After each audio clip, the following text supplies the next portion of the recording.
We're now witnessing the birth pangs of a sexual reformation. The fallout from the sex abuse scandals that have plagued the entertainment industry, politics, and are now spreading throughout society as a whole is being hijacked by the far left, cultural Marxists, feminists, and social justice warriors to whip up more misandry and create more gender division. Third wave feminism has been largely discredited over the past 5 years. Just 18% of women in the US now identify as feminists.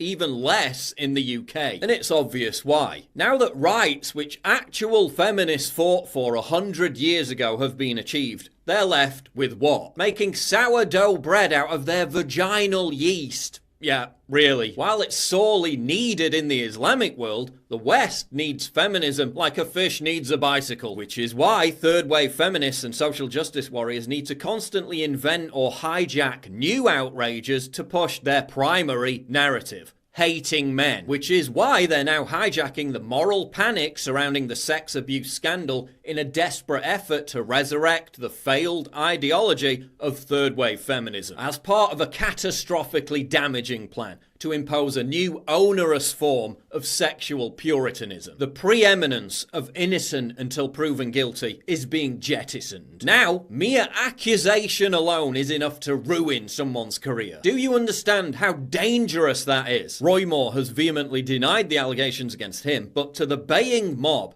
allegations are all that's required to pass judgment. Now, don't get me wrong, if sexual abuse is admitted or proven, these people should be punished to the full extent of the law. And as my regular viewers will know, I've been the most vehement out of anyone calling for Hollywood and political pedo rings to be exposed. But trial by social media mob outrage isn't justice, and it sets a horrific precedent. Everything is being conflated to the point where making a pass at a woman is placed in the same context as actual sexual assault. As Laura Prendergast writes in The Spectator, women are jumping on the hashtag #MeToo bandwagon so they can smother themselves in attention-seeking victimhood. Not because they're actual victims, but in one case, because a man looked at them. Another storm was whipped up over Adam Sandler touching a woman's knee on a talk show.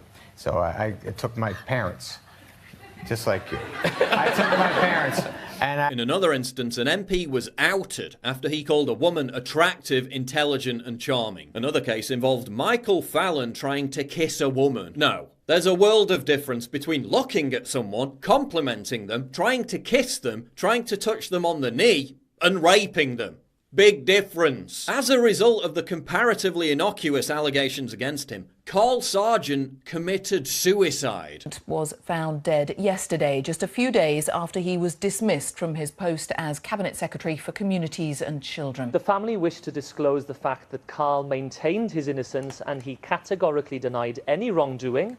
The distress of not being able to defend himself properly against these unspecified allegations meant he was not afforded common courtesy, decency, or natural justice. You can't make the cost of sexual interest not being reciprocated the complete ruination of a man's career, his reputation, and even his life. You can't brand someone who sent a risque text or made a clumsy advance a pervert or a molester. There has to be a clear distinction between that and actual sexual assault. There has to be an understanding that accusation alone isn't proof. We have to put a check on this cult of instantly believing the accuser without any regard for evidence. Any woman who reports an assault should be heard and believed. The new feminist crusade is about indoctrinating women to advocate victimhood rather than equality. The hysteria of widespread sexual assault is moving us back to a chaperone culture, a modesty culture. From proposals to segregate trains, to banning scantily clad women in advertisements, to modesty wear on catwalks. The irony is that we're moving closer to how Islamic societies treat women. We're mimicking the most misogynistic places on earth. And what pisses me off the most is that these same feminists now hijacking this scandal to legitimize their crusade against straight white men have for years now ignored the fact that we're importing a real rape culture in the form of mass Islamic immigration. A policy that has resulted in women being molested en masse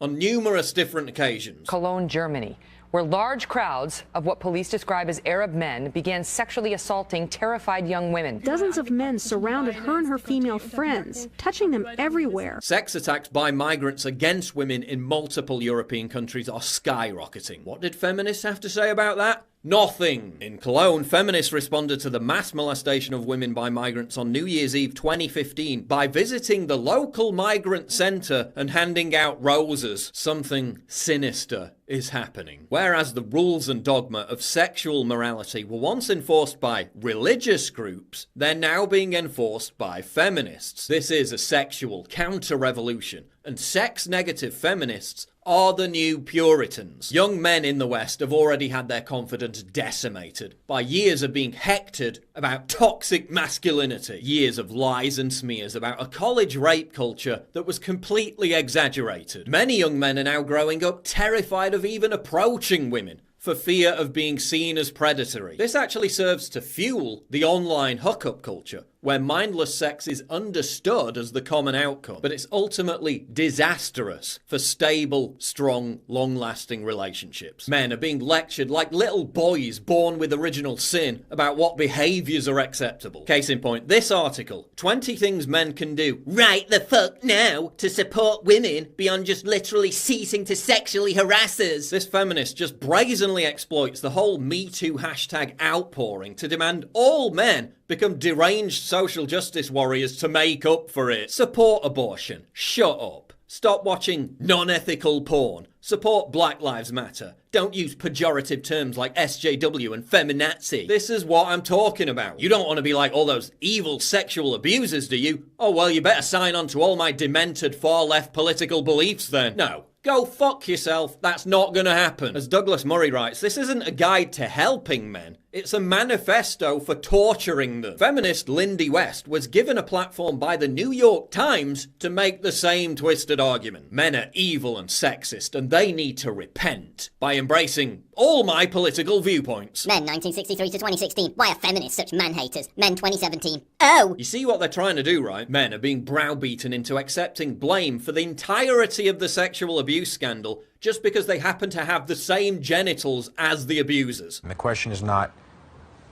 are we sexist? It is, do we know that we are sexist? We are all complicit in this as men. No, all men are not complicit, you collectivist piece of shit. I'm not complicit in Louis C.K. masturbating in front of women. I'm not complicit in Harvey Weinstein groping women. I'm not complicit in Kevin Spacey sexually molesting boys. And neither are all men. The vast majority of men have never done anything like that and never will. Why are all men being blamed when the real blame should lie at the feet of those within these industries who covered up and turned a blind eye to what they knew was going on for decades? And isn't it interesting how we're being told to hyper-focus on certain people and not others?